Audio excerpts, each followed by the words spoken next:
In the early 1800s, a once prosperous farmer, John Bell, and his family would find themselves plagued by a spiritual presence that would systematically tear apart the very fabric of their lives. The haunting continued for over 3 years and even attracted the attention of a future president of the United States, before finally culminating in the death of John Bell himself. It would come to be known as America's greatest ghost story. Join us as we discuss the terrifying case of the Bell Witch haunting.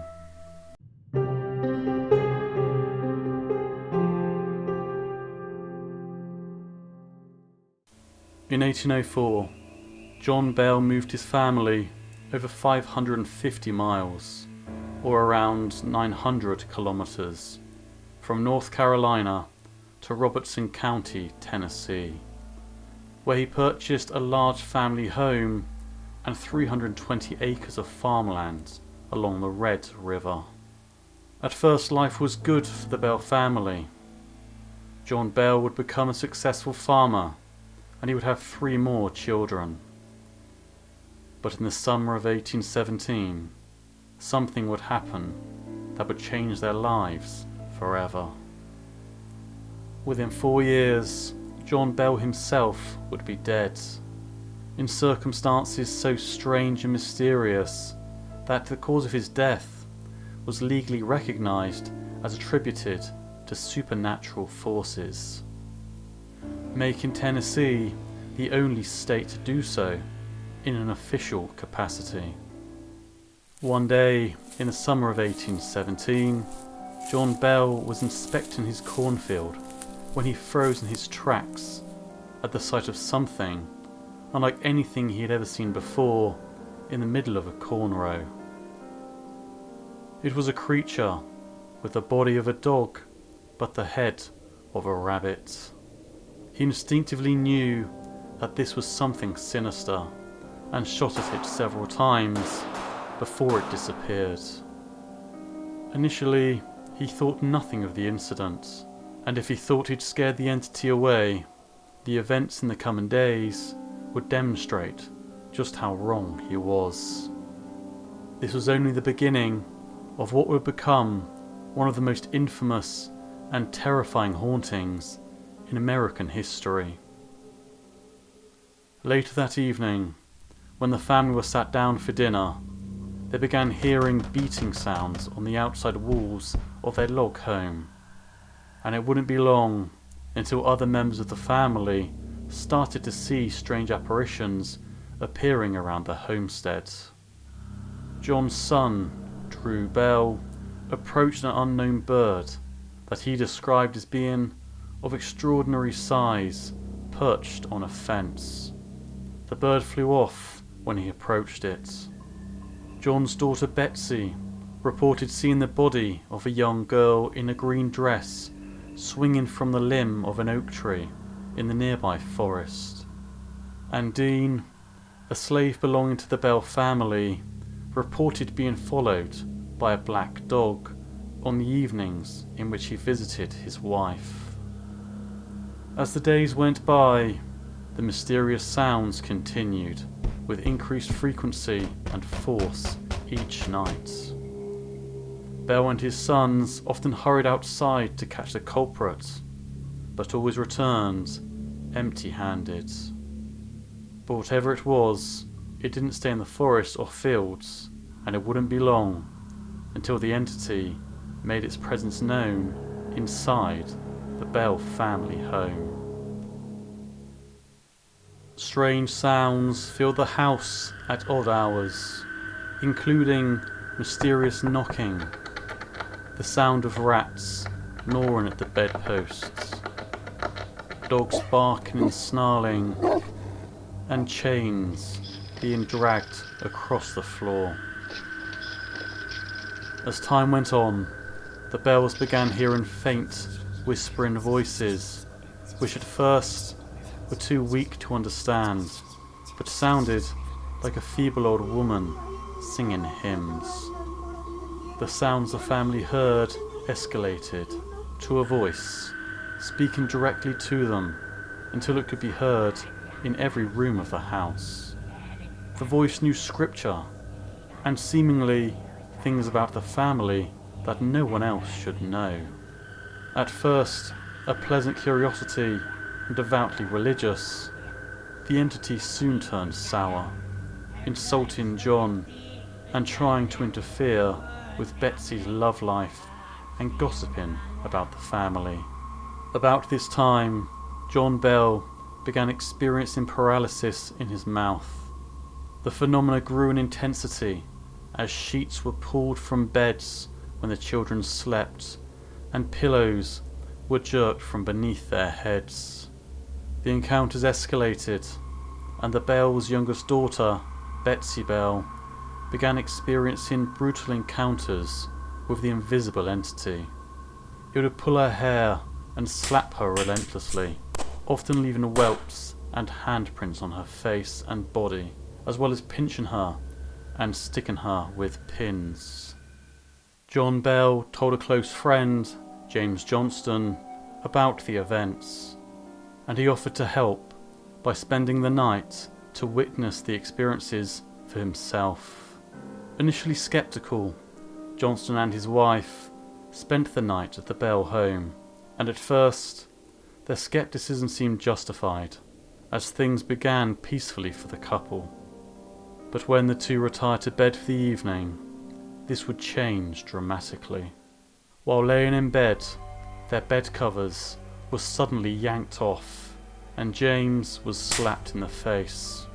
He sprang out of bed, exclaiming, "In the name of the Lord, who are you, and what do you want?" The entity did not respond, and the rest of the night was peaceful. The next morning, James Johnston explained to the Bells that the culprit was likely an evil spirit, the kind the Bible talks about. It wasn't long until the notoriety of this unseen force spread throughout the countryside, and people started camping out by the farm by the hundreds, hoping to witness the strange phenomena, and they weren't disappointed. The entity became legend, and soon the Bells would welcome their most famous and esteemed guest, war hero and future president Andrew Jackson. General Andrew Jackson had heard stories about the Bell Witch and decided to spend a night with his men, attempting to draw out the spirit as part of his own investigation in 1819. As soon as Jackson and his entourage entered the Bell property, one of their wagons became stuck. Despite their best efforts, the wheels simply would not turn, and Jackson declared that it was the doing of the witch. Soon after, a disembodied voice said, "All right, General, let the wagons move on. I will see you again tonight." At the farm that evening, one of Jackson's men proclaimed he was a witch tamer and had a silver bullet that would kill any evil spirit he came across. No sooner were the words out of his mouth that he began screaming and jumping around, shouting that he was being pricked with pins and beaten. The disembodied voice reverberated through the air once more, saying another fraud will be revealed the following day. Jackson's men begged to leave, but the general convinced them to stay for at least one more night. It's unknown what happened that night at John Bell's farm, but villagers saw Andrew Jackson speeding out of the town the following morning. He was overheard saying, "I would rather fight the British at New Orleans than fight the Bell Witch." Whatever the witch did to frighten the hardened general, it was nothing compared to what many believe she did to John Bell. The witch increased her activity, sometimes physically abusing the members of the family, but her primary target was John Bell, who she referred to as Old Jack. The witch claimed she intended to kill him, and signalled this intention through curses, threats and afflictions. As the years passed and the hauntings continued, John Bell began experiencing strange muscle twitches in his face. These soon progressed to migraines, tingling sensations, fatigue, and seizures.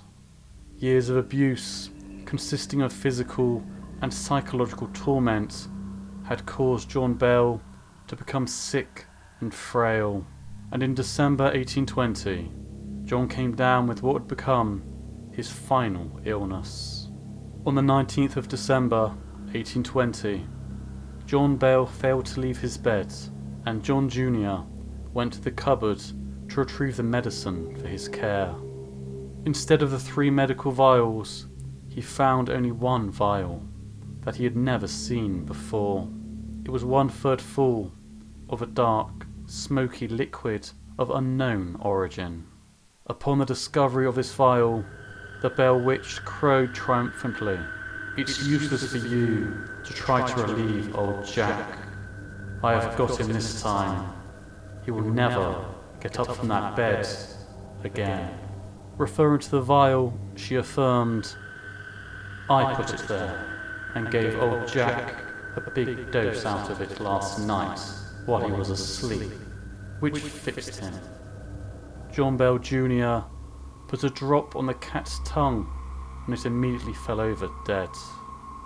He then threw the contents of the vial onto the fire and it erupted into a blue blaze.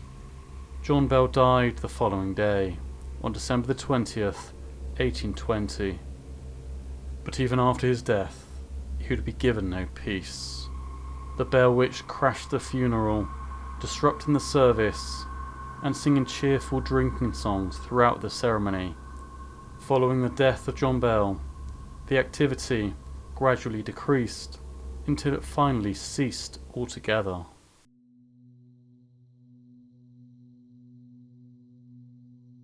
In early accounts, the Bell Witch herself told the family, "I am the spirit of a person who was buried in the woods nearby, and the grave has been disturbed.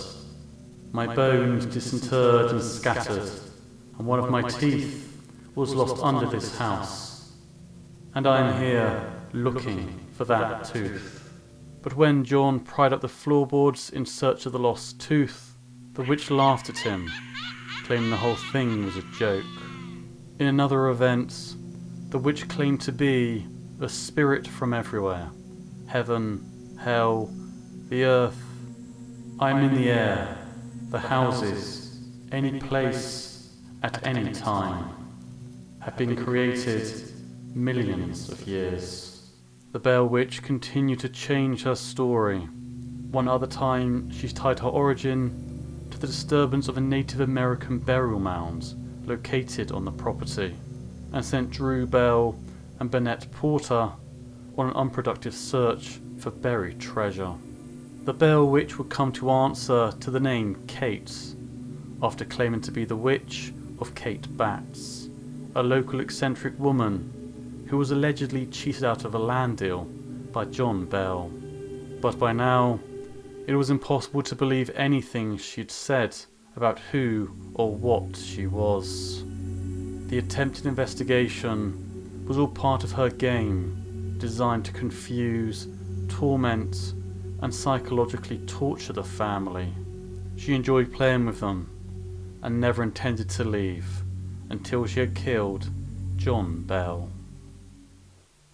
What makes the story of the Bell Witch so distinctive is that she claims to have physically forced John Bell to ingest a deadly potion of her own concoction while he was asleep. The idea of a spirit or entity actively murdering someone is what makes the story of the Bell Witch so terrifying. There have been plenty of theories put forward to explain his death and the strange occurrences, ranging from John Bell being slowly poisoned by someone who disliked him, to a scorned suitor who summoned the witch to punish the family for the rejection, but nothing has ever been proven. For now though, the disturbing events of the Bell Witch haunting are likely to remain Unexplained. If you enjoyed this episode, please remember to like, share and subscribe. It makes such a difference to small channels like these. We upload twice a week, so that way you won't miss any future episodes. And if you made it this far, thank you very much for listening.